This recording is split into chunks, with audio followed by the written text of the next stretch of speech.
blue-black control deck. Oh, I guess I rolled over to the second video. I wonder how long that means I'm at. Well, I have no idea. But one of the first decks I ever played was a blue-black control deck on MTGO when I first got MTGO. And one of my biggest things is I would just use recoil and bounce things to people's hand and duress them back out. And, I mean, it was very strong. The other thing I really like about it is you can use it proactively for Storm. You don't have to have a target. You don't have to have a spell on the stack to target. So if you draw this Post Ad Nauseam or Post Large Draw spell, you can build Storm with it, which is incredibly powerful. There's another card you can run in this deck that I don't, called Reanimate, that makes this very strong targeting yourself if you can bin your Tidesprout Tyrant. That is pretty much the reason you run Reanimate, that and it makes good landmine piles, but I don't use that card just because it's not something that's relevant in my metagame, and it's not something that I think is core to the list. But for example, if you play against a lot of Reanimator decks, you can just play your own Reanimate to take their stuff, and then, you know, if you frantic search down your Tidesprout Tyrant, time to go to town, you know. But you can hit yourself with the duress. I mean, not the duress, the Thoughtseize to get rid of it. Cute little combo from Griselbrand, Reanimator, and Legacy. Well, little trick, I guess. But the reason we don't put Inquisition of Kozilek is because that doesn't hit Force of Will. It doesn't hit a lot of problematic cards. It won't hit Control Value Dude's Cryptic Command. You know, we want to be able to hit everything that gives our decks problems. This one doesn't hit creatures, so I guess Hate Bears dodge duress, but other than that, it pretty much gets rid of any card that could possibly be a problem. If we have exactly the amount of mana that we need to go off, we can use these a turn before. If we get it in our opening hand, even if we have a wheel, it's very strong, because if we don't have any other turn 1 play, and you snipe someone's Soul Ring and you're about to wheel, guess what? That's very good. And if you're not, even better. So yeah, those are my control cards. I think they're all very strong. I'm going to go to my cantrips next. Weakest is Preordain, but it's still playable because you get selection on the card that you're immediately drawing, which I think is very good. Good Post Ad Nauseam, good in your opening hand, good pretty much anywhere you'd possibly draw this card. For 1 blue mana, its efficiency is right at the barrier where I cut off. You don't necessarily need tons and tons of cantrips. We're not focusing on Doomsday. I don't need to be playing Sleight of Hand, Serum Visions, power level cantrips in this deck. Preordain's already cutting it fairly close, but for 1 blue, getting to scry 2 and then draw a card is very strong. I'm going to try to go a little faster since I've spent, what, an hour talking about, like, lands? Jesus Christ.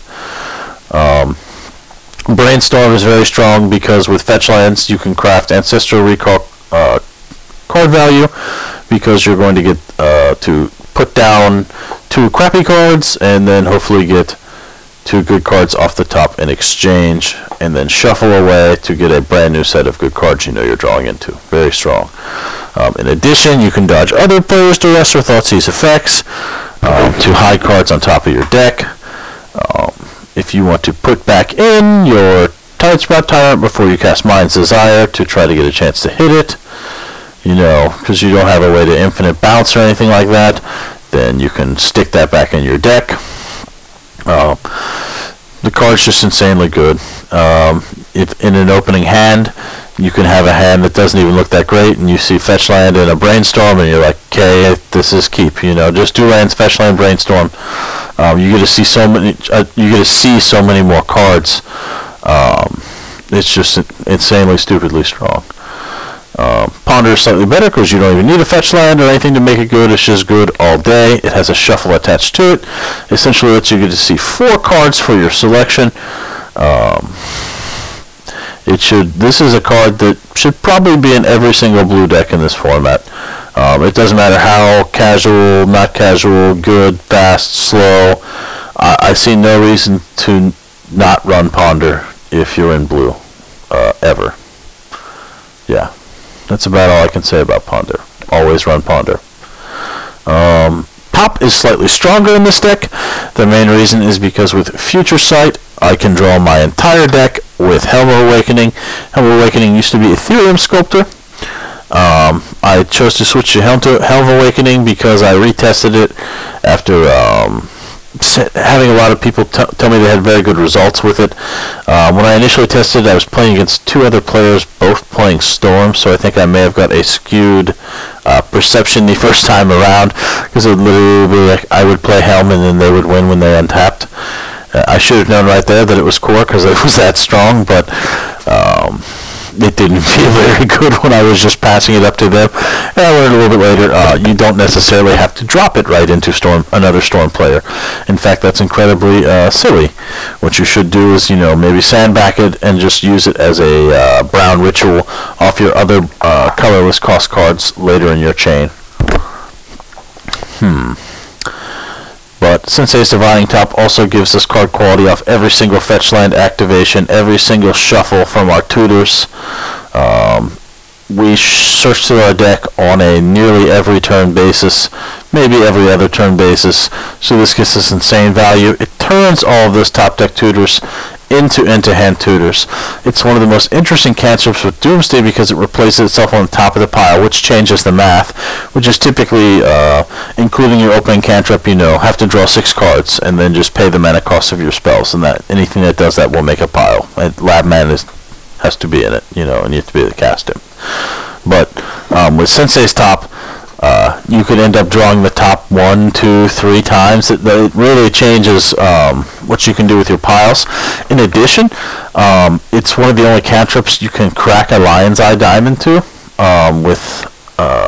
for 0. So like if you already have a top down, you can crack your LED and still cantrip. So that's insanely powerful.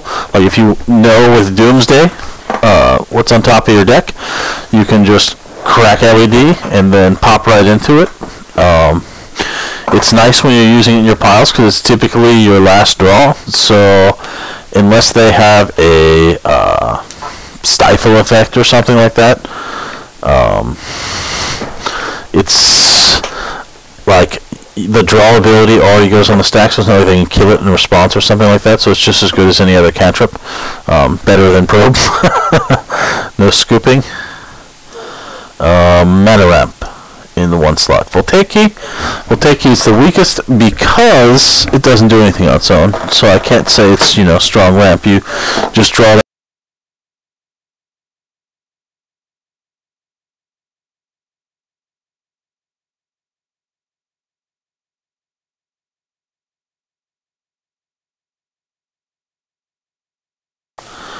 Yeah.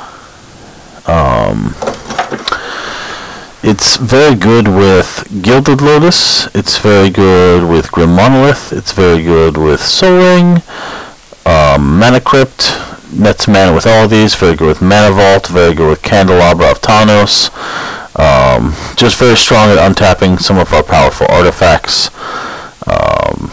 Only costs 1, so it's good to draw off ad nauseum. Will typically be a mana ritual because we'll have at least 1 card that produces more.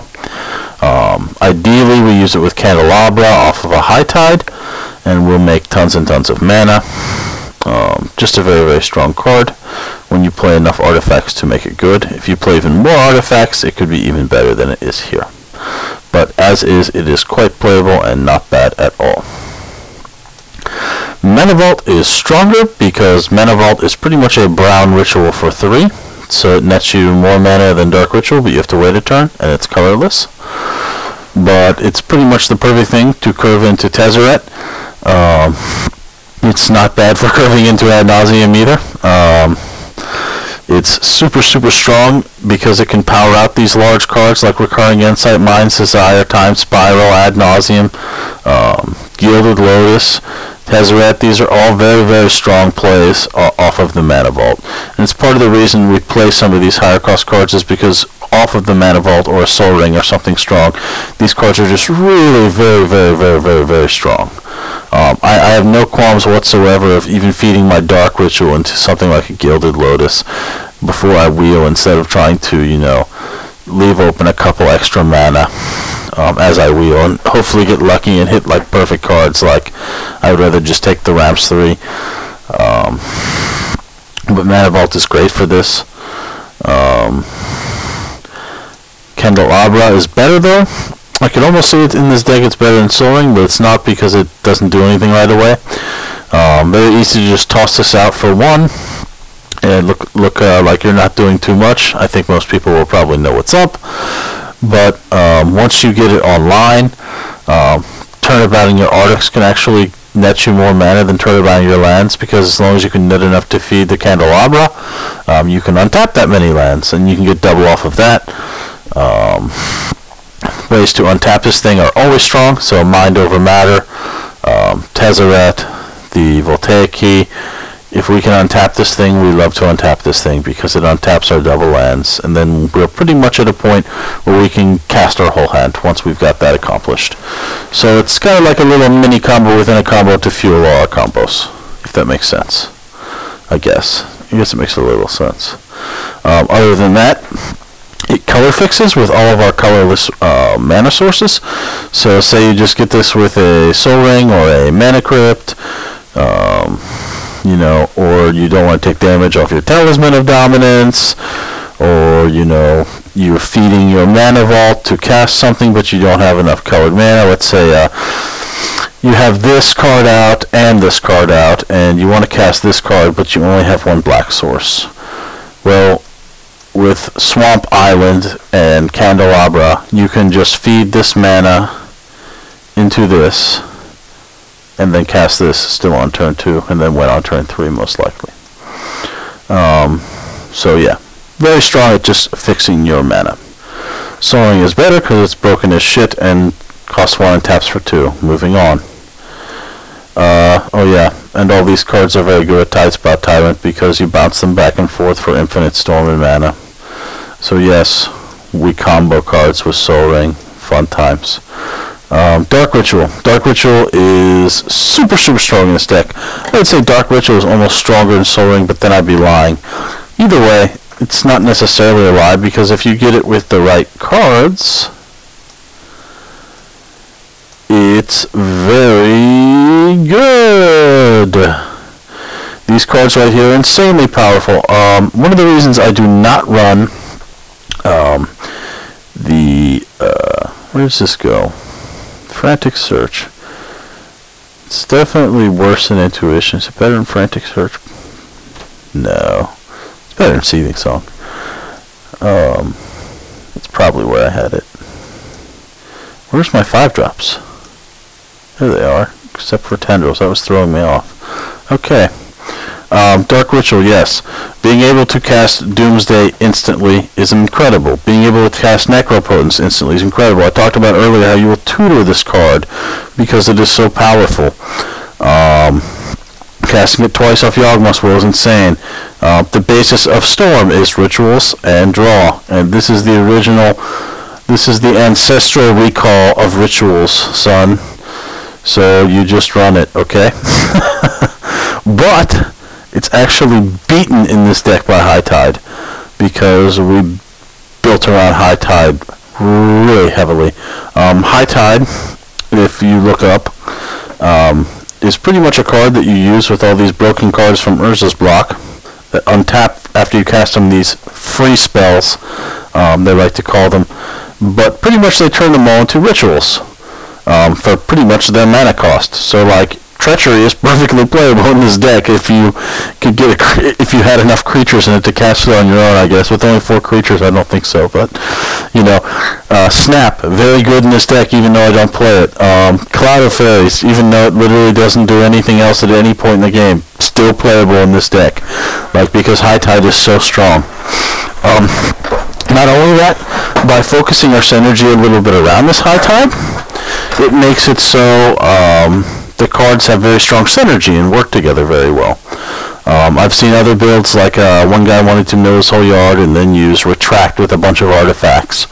I've seen lots of different creative ways to build Storm and mana. If you want Storm in the name, you can use Rooftop Storm and, what is it, Lava Zombie, whatever one that, it's kind of like a, not Cavern Harpy, almost like Mana War. It just bounces itself as it comes into play for free. because of Rooftop Storm. That's what it is, yeah. That's Infinite Storm. But yeah, this is the fuel to the fire. It pretty much will set us up so that once we've hit our 4th land, we're just going off. And one of the reasons this deck goes off on turn 4 so consistently is because by turn 3, if you're not on like dual land island, it's kind of hard to use the High Tide deck to its fullest. It's much better once you get a 4th land when you're comboing High Tide with Turnabout or something like that, which is one of my favorite combos to just set up large amounts of mana. Because the key is, the first time you're just netting even mana, but the whole time you're building Storm. And then you go into Yawgmoth's Wail or Past in Flames, and then you do it again, and now you've netted tons of mana to cast the rest of the stuff in your hand. And by the time you're done, you're ready to Mind's Desire for 15, 20 cards, and you flip, you know, that many cards. Enough of them are going to be mana, enough of them are going to be our big, powerful finishing cards, because we have some nice Curve Toppers here that we're pretty much always going to hit. So very, very strong. Lets us abuse our most powerful cards in the deck. So yeah, this is the best ritual in the deck, is High Tide. What are you doing there, Gitaxian Probe? That's not where you belong.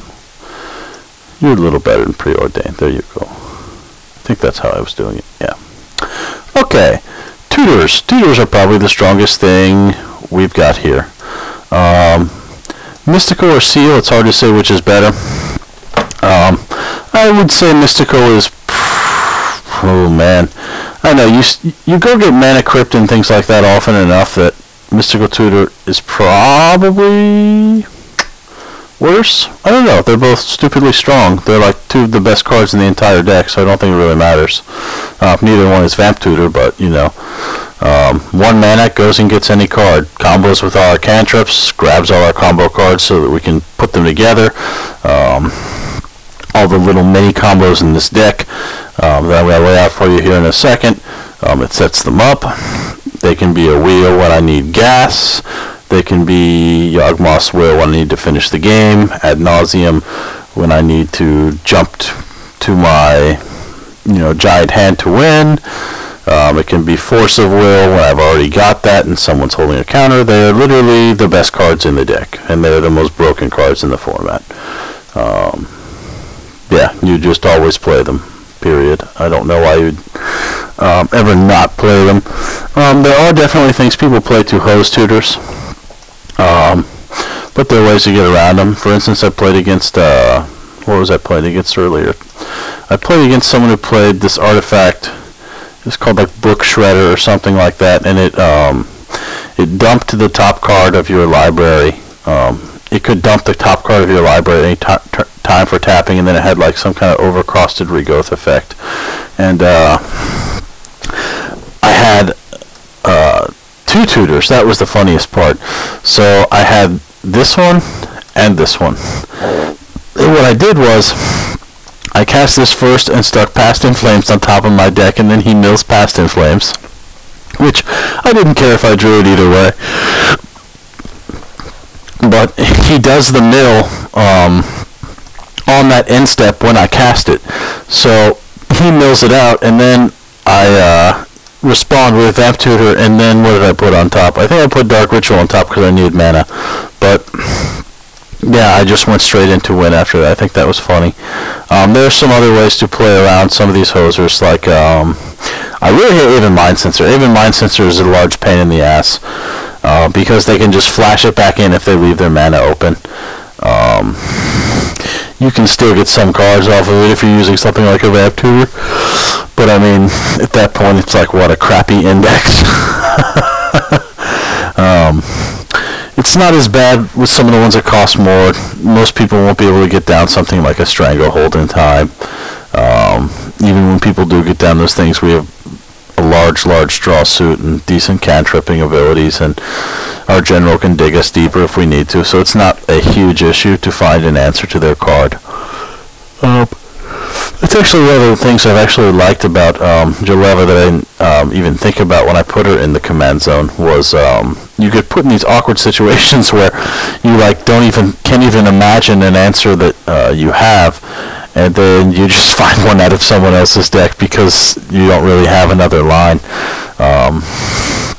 What did I have the other day that I thought was hilarious? I thought I had no way of racing this guy because I did not have any gas. And I said, well, maybe I'll hit gas off my general, and I totally whiffed, and some dude had a time stretch on top. And there was one other time where someone had some kind of mass destroy effect that was incredibly good for me. I can't remember which one it was. It was some weird one that killed artifacts and enchantments and like didn't have any other mode, but not something I'm used to seeing. I can't remember what it was called. I guess there's probably a lot of those cards. But either way, always play tutors. They're broken. That was easy. Okay. The weakest 2-drop in my deck, and in my opinion, well, maybe not, but one of the weakest 2-drops in my deck, and the weakest in my control suite, is Counterspell. That's pretty good, I think. Counterspell isn't necessarily amazing in this deck in that it's not free, it doesn't cost 1, so it can't be used as well as protection, but at 2 mana, the ability to counter anything, I just can't pass it up. I can stop generals, I can stop combos, I can stop big value plays from someone else. I can hold it up to protect myself if I'm just using something small like a wheel perhaps, especially if I wanted to get down something first, like, I don't know, maybe a Future Sight or something like that. Tezzeret, you know, whatever. I passed with I'm slow playing my hand a little bit better, a little bit more. Especially against fast decks, I really like Counterspell because there are decks that when you don't get a fast hand and they do, you're going to need to answer them before you go for your win. And because of the nature of this deck, just making a land drop or drawing an additional card can get you there. So being able to tempo them so that you can get to that 4th land can be very, very important. It's just a very, very solid spell. Next is Cyclonic Rift. Being able to bounce anything makes it great for getting rid of problem permanents from any player. At worst, we can use it for value to get rid of Soul Ring. Pretty much all the same reasons Chain of Vapor is good, but it's also just a catch-all answer to ridiculous board states that would either kill us or just have no way of comboing through. It's just kind of that catch-all answer that you pretty much always play in blue now. And because it can be cast at 2, it's good and competitive too, and it only pings me for 2 off ad nauseum, even though the main mode we're going to play it for is Overload. It's also important to note that when our win conditions get exiled due to whiffing or people removing them, it's very strong to bounce all the permanents in hand. Let's say we lose Tidespout Tyrant, and we lose Grape Shot, and we lose Tendrils, and we lose Laboratory Maniac.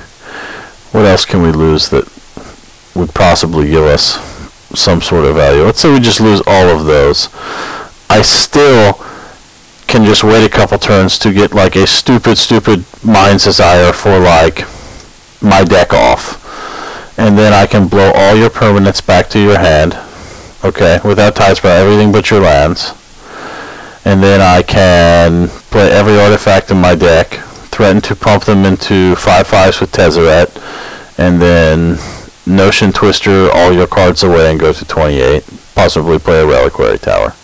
Like, even when people attack the win cons in this deck, which is a very popular way for control decks to attack combo, it really doesn't do anything the way we're built now. There are just too many angles of attack. They can't attack our mid-range. Like, they can't take Ad Nauseam and Insight and Spiral and all of our wheels and our Future Sight. They can't attack just our tutors. Really, the most effective way to attack us is our mana. Our mana is probably our weakest. We're lighter on mana. We have low lands. The best way to probably attack this deck is to just nuke the shit out of its mana base. But as far as the way people actually try to stop combo decks, it's very strong against that. Now I've moved all my cards around. What am I doing? This goes over here. So does this. This goes here. What am I missing at 6? Mind's Desire. Yeah. So yeah. More of the story, play lots of win cons. Playing lots of win conditions is very good as long as they don't slow you down. Obviously, every slot you use for a win condition or control isn't going to be gas, but the quality of our gas is so extremely high, and we have such good synergy that it ends up not mattering most of the time. Where was I? Counterspell, Cyclonic Rift, Mana Drain. Mana Drain is possibly better than Remand, to be quite honest. Mana Drain is one of my favorite cards ever. It's insanely broken in this deck. I just played a game that I recorded. I might even upload it around the same time, where I didn't cast my Lim-Dûl's Vault that I had in my hand with Ad Nauseam, because I was just like, well, I'm just going to Mana Drain into Ad Nauseam. And it was just turn 3, on turn Ad Nauseam, cracking LED, and I whiffed going off by 1 mana. I needed to hit 2 mana off a Mind's Desire for like 9 to go into Yawgmoth to win. And I chose to Yawgmoth. I actually think I might have even made a slight misplay where I could have won. That might have been a different game. There was one game I didn't notice there was a turnabout on top of my deck with a Future Sight while I was going off. I think it might have even been that game. I'm not quite sure. But either way, I Mana Drained like a Solemnus of Malachrom for 4. And then by cracking the LED, I could Ad Nauseam on turn. And then I ended up passing with like an insane graveyard, Mind's Desiring for 9, and like sitting on a Yawgwin. So yeah, sitting on a Yawgwin and like Force of Will and all sorts of counter backup and stuff. Good times. I actually had another game that was really interesting the other day where I opened a Tidesprout Tyrant and I just crushed everyone with just Tidesprout Tyrant. I had just tons and tons of ramp and Tidesprout, and I played like Jeleva and like whiffed even harder. I just kept drawing like lands and like things that were completely useless, but it didn't matter because Tidesprout just completely dumpstered their lives. I just kept wheeling into nothing and mana and just bouncing like everything they had. It was pretty funny. I think eventually I did get there and combo off, but I mean, it's fun times. I've lost my train of thought yet again though, which is never good. Oh yeah, but Mana Drain is. The next counter spell is Remand. It's a little more important to the build, mainly because it's how we kill people in a finite manner with our Storm. In addition to the Yawgmoth's Will, when you have a stupidly high amount of mana to where you can pretty much do whatever you want. Remanding your own Tendrils, Yawgmoth's Willing, and then remanding your own Tendrils again pretty much gets you 4 activations, which is what lets you deal 400 or 500 damage with the Tendrils easily. If you go through your whole deck with Future Top, the amount of damage you can deal is insane. You stack that with a couple of Grape Shots, we're looking at an easy, finite 700-ish damage if we really need to, without even doing any sort of infinite loop or anything like that. Which is fairly insane. The other thing that's nice about it is you can use it at any phase in the game just as a nice tempo counter spell. Having a cantrip is always welcome in a combo deck. We can counter our own spells for value at different times as well. I think I was showboating the other day and I Mind's Desired with Doomsday up into my Lab Man. Now what did I do? I'm trying to think how I got it into. How did I have it work? I Mind's Desired into Remand with Doomsday out because I already had Lab Man, and then I casted Doomsday just to exile my library, and then I remanded my own Mind's Desire with no cards left in my library because I already flipped them all just to win. That was pretty funny. Not necessarily a good use of Remand, but it was pretty hilarious. Just a very solid counter spell. You can bounce if.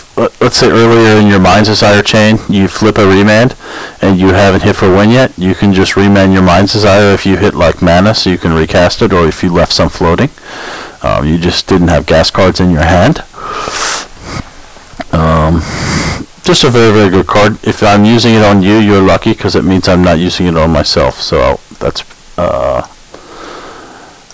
when I can tell something's degenerate, when it has rules like that.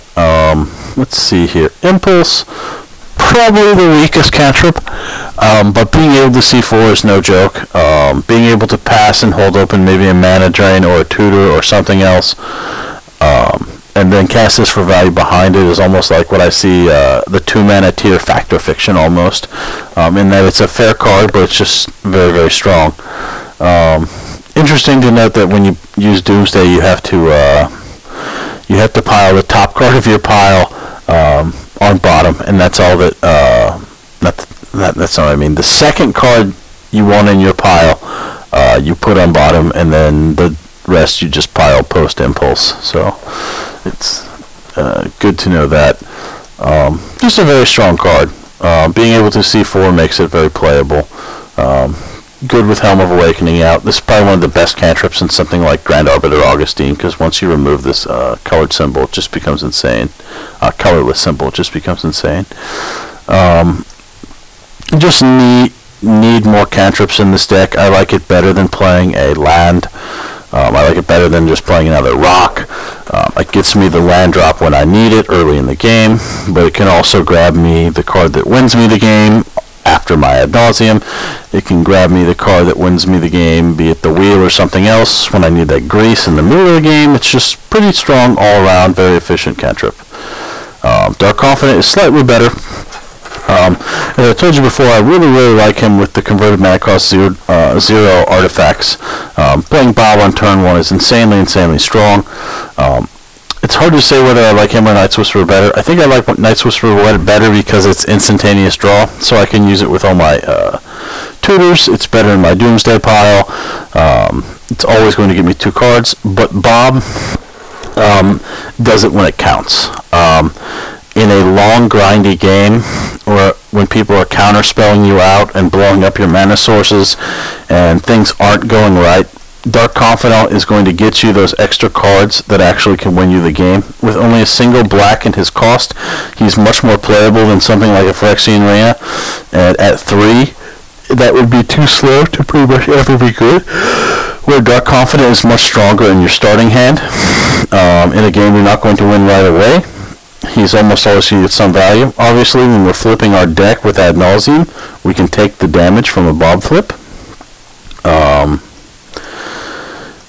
The things I don't like about him is he's a creature, and I don't play very many creatures, so I just unblanked different kinds of removal if I'm getting teamed. And I don't necessarily like ripping him off the top so much.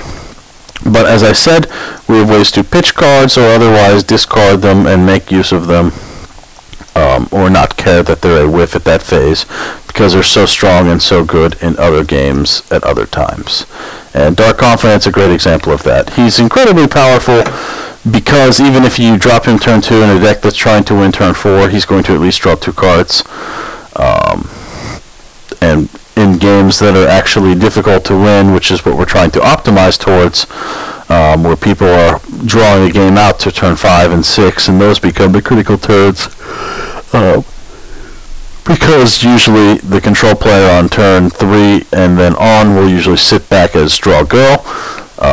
Those are the games Dark Confidant's very strong. They really don't want to waste their mana destroying him. They don't see it as a massive threat. It's very efficient for us, and it'll draw us the couple extra cards we need to win. For example, let's say someone with a 1v1 oriented deck sits down at your table, but it's, you know, all broken and stuff. Meant for this ban list, you know, they sit down with a degenerate Edric deck or something like that. Being able to draw those couple extra cards, throwing a Dark Confidant down early is incredibly powerful. Not to mention, if they're playing Edric, you could hit someone else and then draw more cards. But, you know, there are other little bonuses to being creatures, but not a lot used in this deck. Either way, a very strong card. Night's Whisperer is very strong because it has synergy, the same things Bob does. Plus, you don't lose a card with Bob, you have a card, so if they trade with it, you pretty much get a +1. You can note that as well. Not that, I mean, it matters for much other than Doomsday. Blanking lab mana removal is kind of relevant as well. But with Night's Whisper, we're able to, in the early turns, quickly refill our hand from the free mana we dropped, hopefully hitting into another cantrip or the tutor or the land drop we're missing. So getting a slight little tiny bit of card advantage like that smooths out our draws and makes the whole thing as a whole work better. It does the same thing that every single other one of our cantrips does, in that it can put the tutor cards off the top into our hand. It's particularly good with Doomsday because there are times where you can't get blue and black mana when you're choked for mana, and Night's Whisper becomes the most efficient card. In fact, without Gush online, I think the most efficient turn 1 kill this deck puts out is like a Night's Whisper pile.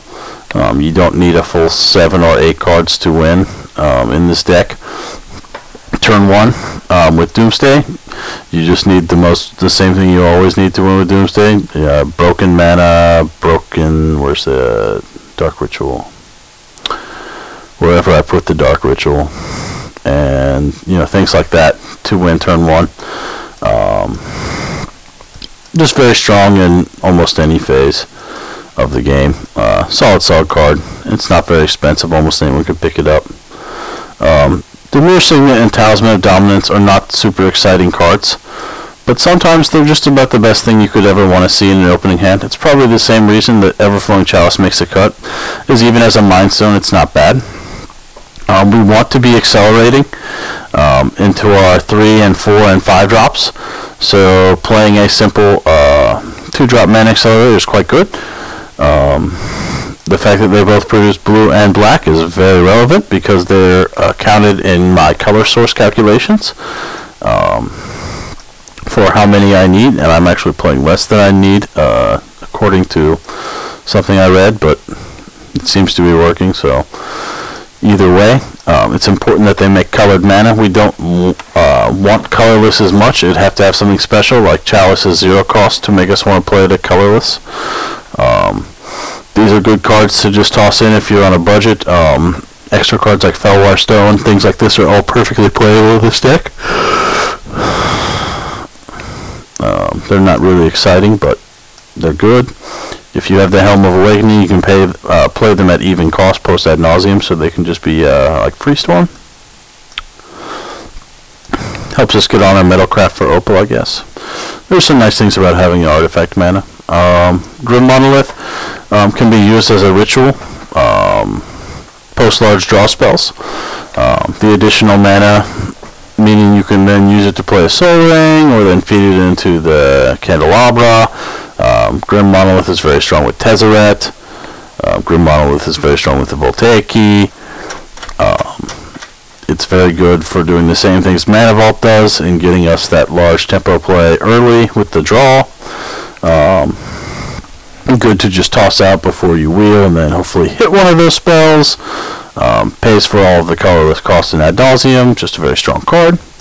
One of the newer cards I'm playing is my Ethereum Sculptor's old slot. The main point of this slot was to make it so that my Future Sight plus top can draw my entire deck. But in addition, this is like a giant ritual.